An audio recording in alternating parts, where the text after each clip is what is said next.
Hi everyone, this is Sam Black with Drafting Archetypes, and today I'm going to be discussing drafting around caves and multicolor decks, which are not necessarily the same thing, but they're related ideas in Lost Caverns of Ixalan.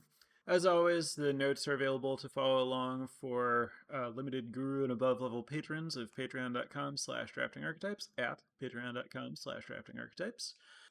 I often look at like 17 land stats for the archetypes I'm talking about and talk about like how they fit into the format and stuff. And then sometimes I reference 17 land stats to figure out like which cards are successful in the archetypes and stuff like that. I'm not going to be doing any of that this time. This is just going to be about kind of doing my own thing because I don't feel like the aggregate 17 lands users do any of this stuff justice, and there's no aggregated data that really helps with any of this stuff. So this is just going to be a discussion of what I know or think or whatever about what kinds of stuff you need to be thinking about when drafting in this space. So the two big questions when drafting multicolor decks, fundamentally, just in any format, are which spells do you want to cast and how are you going to cast them? Those are kind of like the two main points that I'm going to be discussing. So starting with which spells you want to cast. This is a high synergy format where like most of the colors have very heavy themes that play well with some other color, but don't necessarily play well with all the other colors.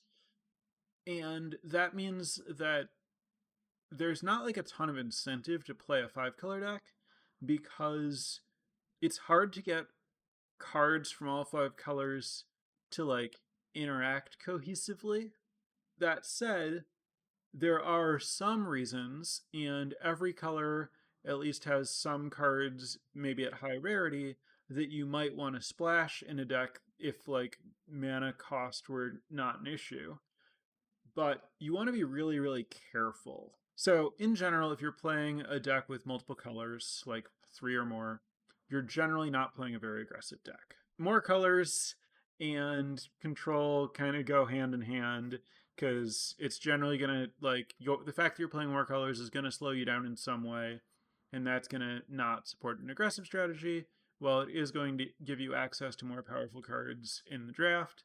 And so if you can get the game to go long enough, the fact that you like have done the work to have these extra colors means that you'll usually be able to like overpower an opponent in a long game.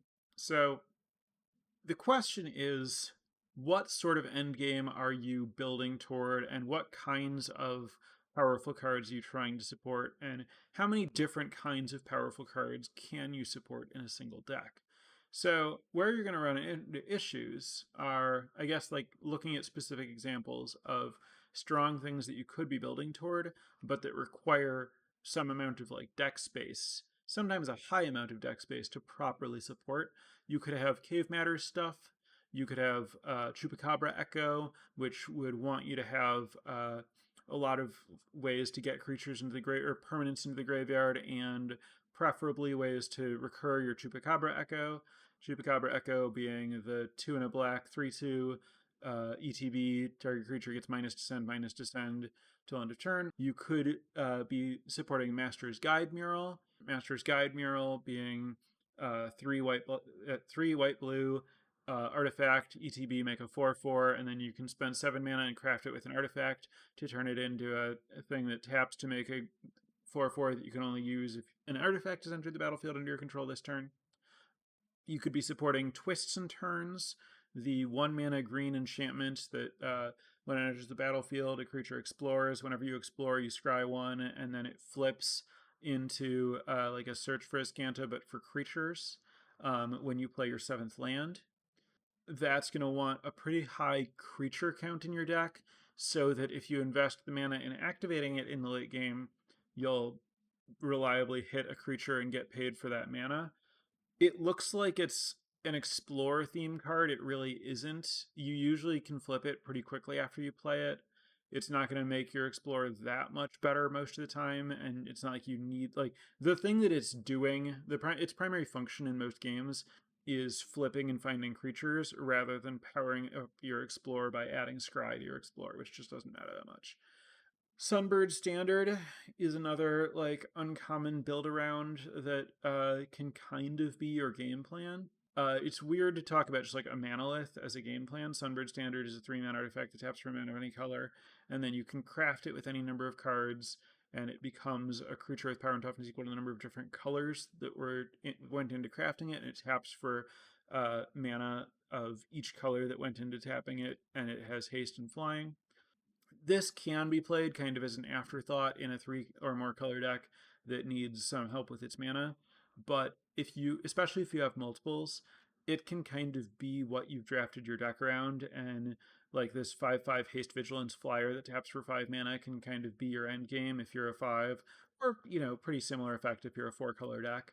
And that has its own desires. Sunbird Standard really likes instants and sorceries of lots of different colors. It likes instants and sorceries just because they're guaranteed to go to the graveyard immediately, and it doesn't play very well with Descend. Like, it's fine, but it's awkward because you don't want to do it until very, very late when you can eat stuff without hurting your Descend cards, because when you craft with a bunch of cards in the graveyard, you're shrinking your graveyard. There are also a lot of rares and mythics that you can meaningfully draft around in a control deck. Viewers of my stream have, for example, seen me draft around Bringer of the Last Gift a lot in my last few drafts.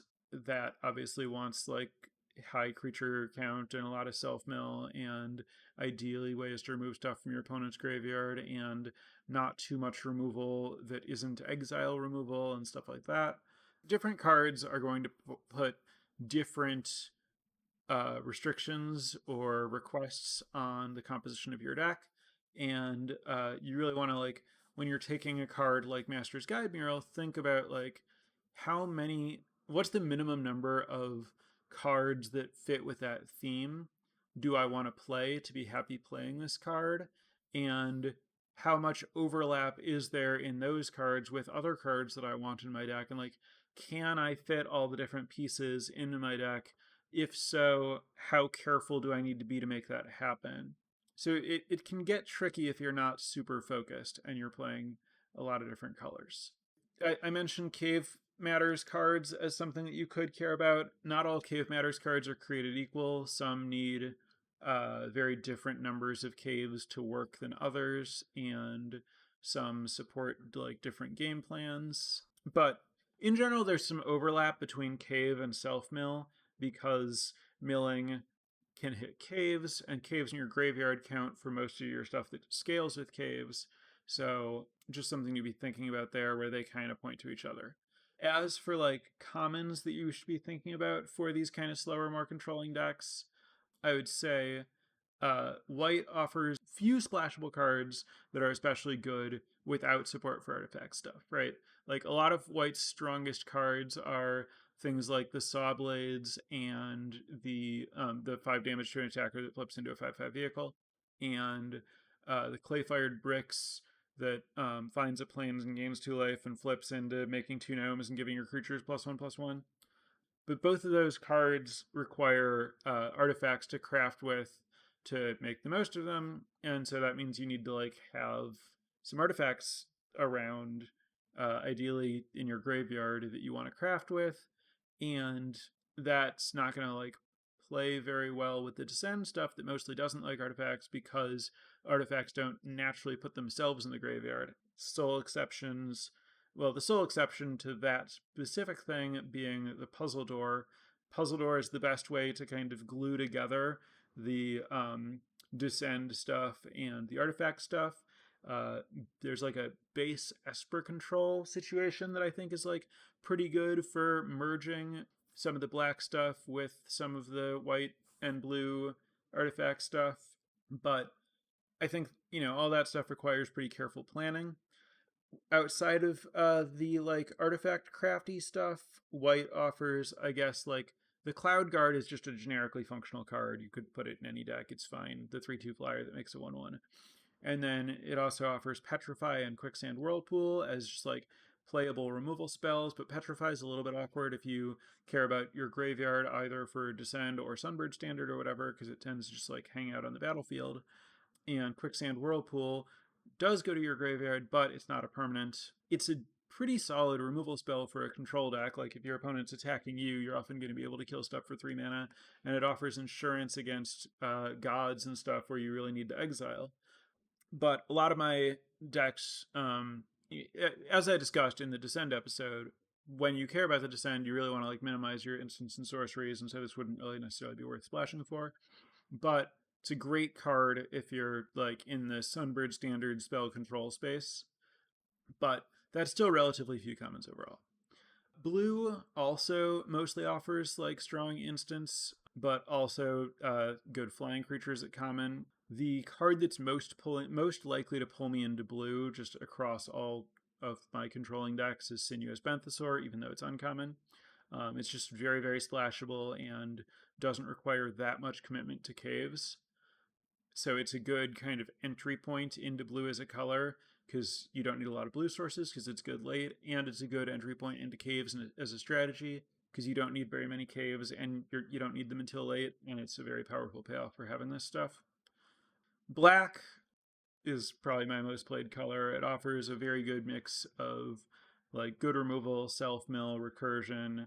It's very likely to care about Descend, but it's potentially possible to avoid that. Tithing Blade specifically is interesting because it is a strong card, but it's relatively bad at supporting Descend because as an artifact it just hangs out in play, and then crafting it is asking you to, eat resources from your graveyard. Plays well in like an Esper kind of space, but I prioritize it less in my like green black kinds of decks. And then red has the least to offer for a control deck. You're basically looking at like a Braid at common and then a few higher rarity cards that are nice splashes. Red does not have a lot of control tools. Calamitous Cave-In is another like thing that's going to pull me into red when I'm in caves. And then green offers just like a very good mix of effects between Poison Dart Frog, the 1/1 that taps from any color and has reach and can get touch. Mineshaft Spider, the 3/4 reach that mills 2, Pathfinding Axejaw, the 4/3 explore 1 dinosaur, Nurturing Bristleback, the Forest Cycler, 5/5 that makes it 3/3. I'm also like getting a lot more interested in Over the Edge over time. I've had good experiences with it now. I particularly value it in best of 3. It's a very good sideboard card against the artifact decks. So those are kind of, that's like most of the cards that I'm like thinking about in this space. So more importantly, let's talk about how you're going to cast this stuff. This set has pretty weak fixing, so it's a little bit weird to like talk about drafting decks with a lot of colors. I know most people are mostly drafting 2-color decks in this format, and it is simply true that the fixing in this set is not great. It's very hard to go into a draft planning to support a 4 or 5-color deck because most of the cards that best let you do that are uncommons, and there aren't even that many of them. For me, I start assuming that I'm going to be 2 colors or 2 with a splash, but when I see a thing that lets me potentially play more colors, I recognize that as adding a lot of like potential, just giving me a lot of room to pivot in the future. So it's a relatively high upside pick early if I see something that might make it easy to cast more colors. And the main card that's going to open that path up is Forgotten Monument, the uncommon cave that taps for colorless and gives your other caves the ability to tap for a mana of any color, but at the cost of a life.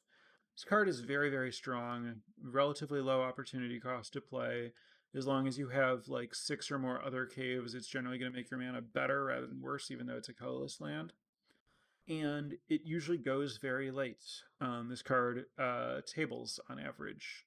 And so once you have a Forgotten Monument, it's reasonably likely that you'll see another in the draft, but even if you don't, you can prioritize Compass Gnomes and Scampering Surveyors and potentially even the card that I don't like to play very much, the green common that looks at 6 cards to find a land to help dig for your monument. And then once a monument's in play, assuming that you have some other caves, your mana is perfect. You can just cast literally any spell, kind of regardless of colored mana symbols, as long as you have a few other caves.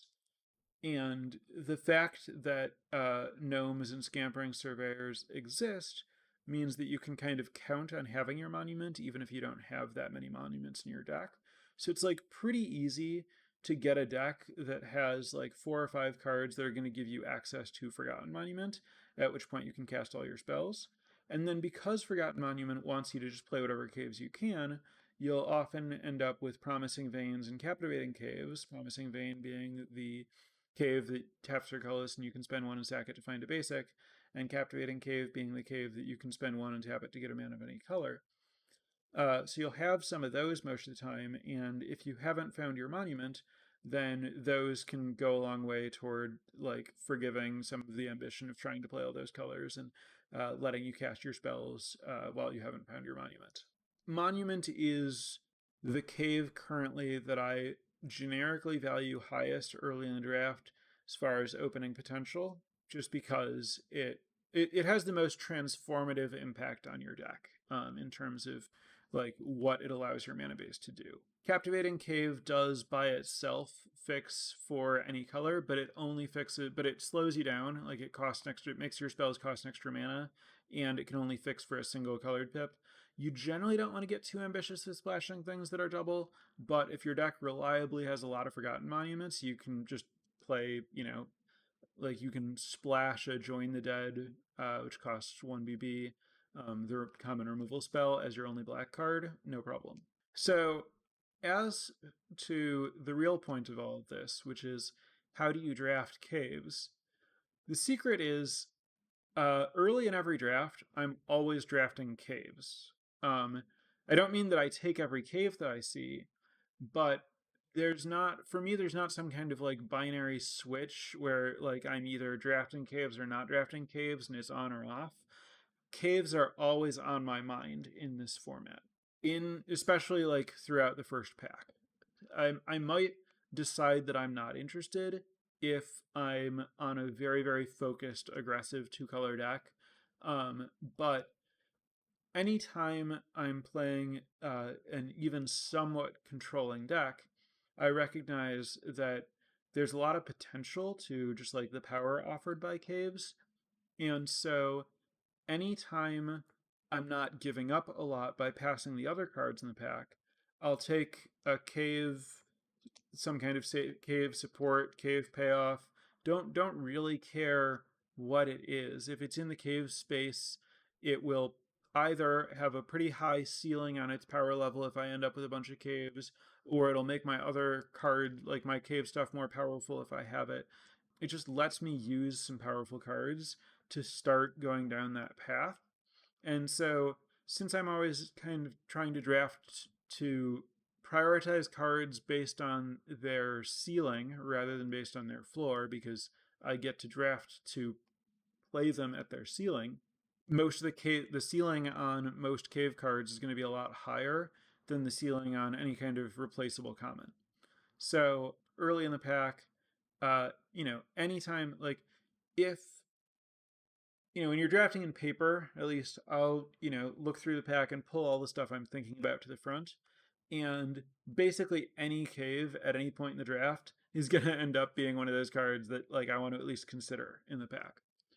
So while you're doing that, or while I'm doing that, and I'm taking these caves, I'm taking them when it doesn't cost me a lot, and I'm not really changing the rest of my draft based on it very much. So where like I still have the deck that I'm currently drafting that's usually some kind of like focused linear 2-color deck that has like a core game plan that I'm pursuing. And then when there isn't something that fits the deck I'm trying to build toward there, then I'm also taking caves to potentially add this other element to it. And then each step into the cave direction, every additional cave you get, every additional cave payoff you get, further beckons you deeper into the cave. It makes you want to prioritize the other stuff a little bit more highly, and you end up kind of smoothly descending into the cave zone, where caves become higher and higher priority among other cards that you could take over them. And then once you end up with monuments and gnomes and surveyors and stuff, such that you realize, oh, I'm actually going to be able to cast any spells I want, then you'll take any cave payoffs and throw them into your deck, and then also any good rares, and then any uncommons that play well with whatever your deck's trying to do. And in the end, I still will usually try to have, my early game, my like 1, 2, and 3 drops be primarily in 2 colors.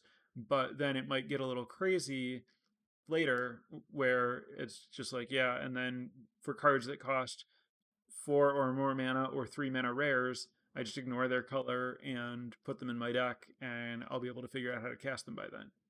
So I think the point here is it's tough to discuss caves as their own archetype because X plus cave is a subset of most other archetypes. And so the important thing to convey in how do you draft cave as an archetype or sub archetype or whatever is you need to understand it's very similar to drafting any other lands. I think that the most similar situation is just like snow lands in sets that have snow payoffs.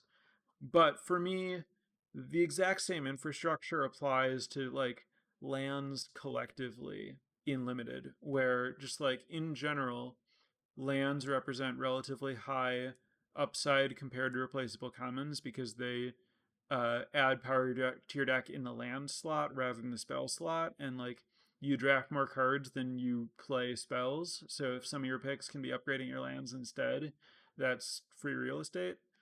And caves are very much in that kind of space where you spend it rewards players for identifying which picks they can afford to give up in terms of spells without really meaningfully lowering their spell quality so that they can increase their land quality to get like more value out of the draft.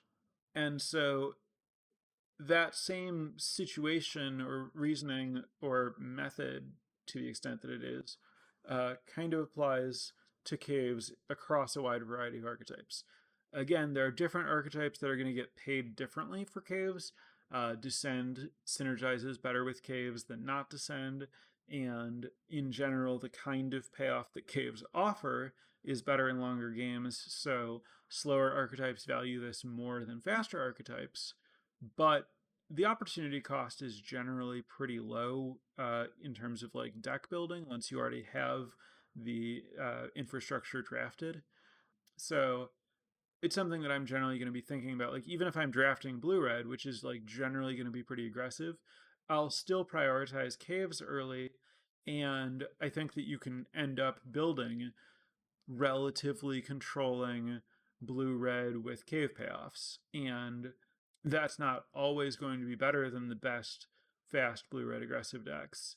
But I'm also not really making the fast blue red aggressive deck worse by drafting the caves, because it's not like I'm going to be taking a cave over like an Abrade or a Tomb Raider or something when I'm drafting blue red aggro.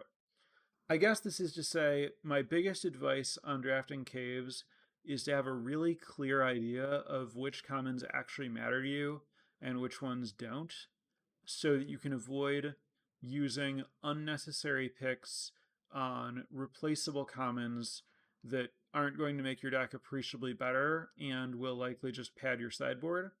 Because when you take these things, like I've talked about it in the past as drafting scared, where you take a replacement level card because you're worried that you're going to end up a little short and you might need that card. But if you just have faith that you're drafting the things that you're drafting because your seat's open, your seat being open means that you'll see enough of these things to build a deck, and therefore you can afford to spend some picks on lands and on potential pivots and on high upside like cards that you could move into. Then it's easier to recognize when you just don't need to take a replacement level card. So I think in a lot of ways, learning to draft caves is less about understanding, oh yeah, this is how the cave synergies work, and more about understanding the archetype that you're drafting well enough to know which picks you can safely opt out of to take a cave instead. So, as far as like the cave payoffs, I guess, since I'm discussing caves as an archetype, I should probably talk about like how this works, right? So, Monument, as I mentioned, Forgotten Monument, is the thing that lets you play cards of any colors, potentially play 4 or 5 color decks relatively seamlessly, and that's a payoff for having a bunch of caves. You can't play a Monument without a bunch of other caves because it'll just be a colorless land. The Discover caves themselves are nice to have some of, but in a lot of my cave decks, I'm almost less likely to sacrifice them than in my decks with fewer caves. Big part of the reason for that is Sinuous Benthsaur. If I have multiple Benthsaurs, then my late game is often just like chaining Benthsaurs into other spells, and I never want to sack my caves because I'm using all my mana on other stuff. Benthsaur, I think, is the best cave payoff, as I've mentioned, because it doesn't ask you very much. If you have, like, it's disappointing, but, like, playable. Like, I wouldn't put it in my deck if I'm planning to only draw one card off of it, but, like, if I have to spend 6 mana and cast it and only draw one card because that's where we are in the game, it's not like a huge disaster. And then if you have 2 or more caves in play or your graveyard, it's going to be a good card. And then if you have, a lot of caves, it's going to be broken. The black leech, the 5/5 lifelink, is not good but acceptable at like if you reliably have 2 caves by turn 6. Like 6 mana 5/5 lifelink is slightly below rate common. I would, and then 5 mana 5/5 lifelink I think is actively good. So if I'm expecting to have 3 caves by 5 but very likely to have 2 caves by 6, I think it's playable in the deck. And then if you have more caves at any point, it gets actively good. Cave in is going to depend a little bit on your deck, but is going to want a pretty good number of caves. If it's only hitting, like, I think you really want it to be able to reliably hit 3 by turn 5-ish, and it's nice if it scales up bigger than that. It's also good to be able to modulate how big it is so that it can kill your opponent's creatures and not yours. Splunking doesn't matter. Some cave deck, like if I have a lot of caves and it fits well into my curve, I'll play it, but it's not a kind of card that I'm going to like take speculatively because I don't see it as ever being particularly high upside. Bat Cave or Bat Colony needs the most support. I think you need like 9 or more caves to want to play it, and it really helps if you have the ability to get white mana out of your cave so that you can make 3 bats. If you have, like, in the decks that have like 12 caves with 2 or 3 monuments, which I've had multiple times, then Bat Colony becomes like probably the best cave card, but you need to be extremely far into caves for that to be true. Scampering Surveyor is just generally a fantastic card. It's a little bit like it's more of a cave. It's more of a cave than a cave payoff. And then the rare green 5 mana sorcery that finds caves and puts counters on things. Again, like it's a little bit better if you have caves, but it's not really a cave payoff, although it is fantastic in cave decks. It's just generally a good card. And it wants you to have like at least 1 cave in your deck, but it's probably functional with 1 or 2, but better with more. And I suppose those are the cave cards. I guess like there are a few other uncommon caves. There's the cave that becomes a 3/3. That's a pretty low priority for me. Play it if I have a lot of caves and it's not hurting my mana. It can be kind of nice, but it's rarely like game altering. Hard to say exactly how those are going to fit into any given deck, again, because this is such a modular theme that it can be part of whatever. And so the way that it wants to fit into whatever is not necessarily clear.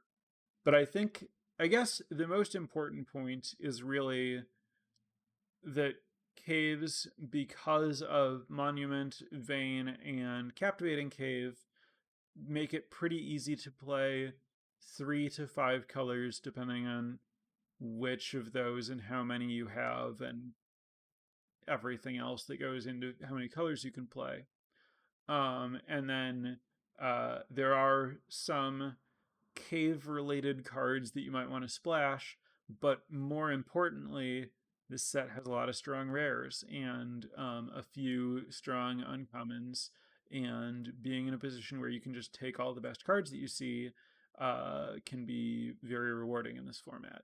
But it can also be a very big trap if you end up recklessly merging synergies that ask for more support than you can afford to offer them when your deck has too many conflicting demands. So once you understand what I was saying about like safely and correctly drafting caves to give yourself options, the next skill to learn in drafting these multicolor decks is figuring out which specific synergies you can support and which cards that like don't necessarily directly align you can afford to play together and find ways to like synergistically pair.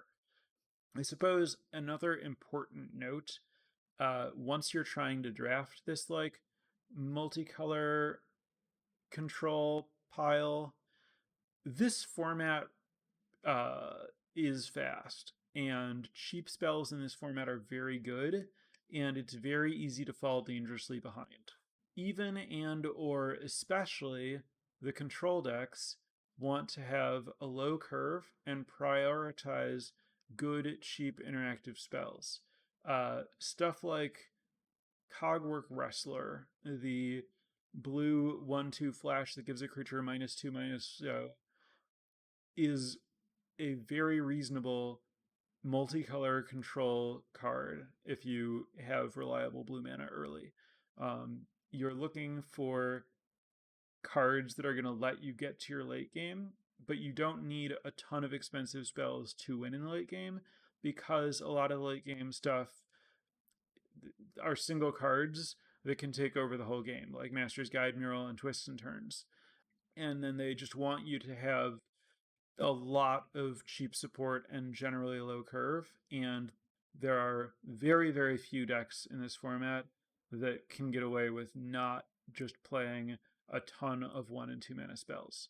So even while you're like playing cards that are designed to fix your mana and get you more mana and be strong in the late game, you still want to make sure that you're thinking a lot about your curve and drafting plenty of early game and respecting the aggression that's possible in this format. I think that I almost kind of overlooked mentioning is, I think, one of the most important things to keep in mind is you want to really, really, really focus on cheap interaction. Cards like Brackish Blunder help get you the time that you need to set up so that your late game stuff can take over. The other thing to note is I'm still exploring the like low permanent, high spell, like instant and sorceries control decks. I have mostly been playing the Descend heavy control decks. I think there's a lot of potential to the instants and sorceries build that doesn't use the Descend stuff, but you do, like, when you commit to that, you give up a lot of potential strong late game cards by not giving yourself access to, not drafting in a way that you're prepared for powerful Descend cards that you see later in the draft. So it's a set of like, risk reward, cost benefit trade offs that I haven't like properly figured out how to optimize personally yet. And I have generally felt safer and more comfortable preparing myself for the Descend stuff. But I do like the idea of being able to play a deck that uses cards like Abrade and Quicksand Whirlpool and Out of Air and Unlucky Drop and Join the Dead well. And then maybe if you have like a bunch of the good, efficient, cheap removal spells, you could actually play the draw three, discard one, and then kind of tie the room together with Sunbird Standard. And this might still be a Hoverstone Pilgrim deck in kind of a more traditional library looping sort of way, where like in other formats, decks that loop their library typically want like a lot of card draw and removal spells. This format, they end up working differently for me so far, but I like the idea of exploring the spell stuff. But I don't quite feel comfortable speaking to how best to do it, because that's still stuff I'm experimenting with myself at this point. And that's what I got. So I'm going to turn it over to Twitch for questions. But while I'm giving people a chance to think about and write this for me, I do want to thank the newest patrons of patreon.com/draftingarchetypes. So thank you very much for your support. Mike, Isjay, Pascal, and Draw. Really appreciate it. If anyone else is interested in joining the Patreon, getting access to the various benefits, want to check out what those are, or just want to give back to, I guess, my editor and me for the work on this, check out patreon.com/draftingarchetypes. All right, questions. How do you approach building your mana base to make sure you can cast cheap spells on curve? Do the best you can. It's going to depend on what kinds of things you have. Land cyclers help a tiny bit. Mulligans are pretty good. I think a notable consideration about like when you're deep into the Forgotten Monument zone and you're just playing a lot of colors and you have like 3 Forgotten Monuments and 2 ways to find them, and maybe like 1 or 2 Captivating Caves or Promising Vein, is one, if you have enough power in your deck, you can just expect that some portion of the opening hands you're going to get, I guess, what we might call an LSV sample hand, where you have, blue land, black land, red spell, green spell, and you just have to send it back and hope that your next hand has a Forgotten Monument in it. Genuinely, the answer to how do I approach building my mana base is do the best I can. Think about all the like different competing needs, and you get so many total cards that give you each color, and give each color the amount that it needs to make your deck function. And don't be afraid to mulligan with multicolor decks to make sure that you can play an early game.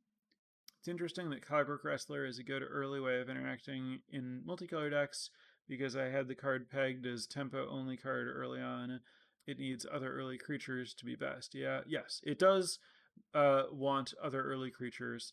The thing to remember about it is that it's less that it's going to be good to cast on turns 1, 2, and 3, that there will be times when it can productively be cast then, but more that it's going to let you double spell on turn 4 or 5 in a way that like potentially significantly changes the tempo of a game, where you get into a spot where you're trading like a spider or an axe jaw or like some kind of 3/3 or whatever, but then actually you save your thing while further developing your board, and you did that without really needing to take a turn off of casting other spells. So with like the wrestler, it's less about early tempo and more about just being able to like catch up and kind of turn the tide in the mid game. Best descend card for a cave deck. I mean, best descend card is weird because I assume there's some very high rarity strong descend card that's just the strongest regardless of whether you're a cave deck. And then like I want to then take the question as like, well, what's the best one for specifically enabling a cave deck? And then it's like, well, I guess probably the Marionette, because it mills you earliest to like get your cave synergies going. But like again, a cave deck, like I kind of, the main thing I want to express is don't think of cave deck as expressing a coherent strategy. Like, cave supports another thing rather than another thing supporting cave. So the thing that your blue-white cave deck wants is very different than the thing that your black-white cave deck wants, is different than the thing that your black-green cave deck wants, is different than the thing that your black-red cave deck wants. And so that's, yeah, I think that's what I have to say about that. Am I more likely to run bad mana in this format compared to others? Well, I don't think that this format is particularly forgiving of bad mana. So then the question is, given that I'm more likely to get punished for bad mana in this format than others, why might I run worse mana in this format than others? And there is an answer to that. Two, I guess. The answers are there are very strong rares that would incentivize me to splash them, and not very good fixing, which might incentivize me to splash them in questionable ways. So I guess I'm more likely to run bad mana just because I'm more likely to fail to have good mana while having sufficient incentive to like try to make it work anyway. But because it's easy to get punished for it, I would certainly try not to have bad mana, and I can generally succeed at that. How do you deal with the life lost from the pain land? Well, I play a good mix of lands of other colors and other sources of fixing, such that I'm usually only taking damage from the pain land early in the game. And then once I get set up, I don't need to take very much damage from it, and so I only end up paying maybe 3 life over the course of the game. And also, card quality. Theoretically, I just play good enough cards that I can afford to be down a little bit of life. Cave deck is almost always in a controlling shell, right? The cave part represents late game power and therefore is best in a controlling shell. Also, tapped caves and colorless caves potentially disrupt early aggressive draws, so it's not great in an aggressive deck. That said, you can be kind of like proactive big mid range and still have space for caves. But yes, caves are usually in controlling shells, but that's kind of what I was talking about early in the podcast about how there are a bunch of different conflicting sorts of end games that you can be enabling that would all like caves, but that might not play well together and will want very different early game support. Does Izzet aggro have a general advantage against slower cave decks? In my experience, the times when I lose to Izzet aggro are the times when they have Captain Storm and I can't answer it, or Zoetic Glyph and I can't answer it well. For the most part, I don't find Izzet aggro particularly threatening when they don't draw one of their best uncommons on perf. I don't know how often that translates to Izzet aggro being favored against these decks. But I do think like meaningfully when Izzet doesn't have one of those things, it's like pretty easy to kind of like stop them from getting in early damage and take over the late game. Haven't seen you play many Cogwork Wrestlers in Caves. Is that type of card too low payoff versus an aggro decks? So I don't tend to have a ton of blue cards in my cave decks. I play blue a lot, but I'm usually splashing it. And Cogwork Wrestler, I think, is actually a reasonably high pick, and I'm not willing to fight for them.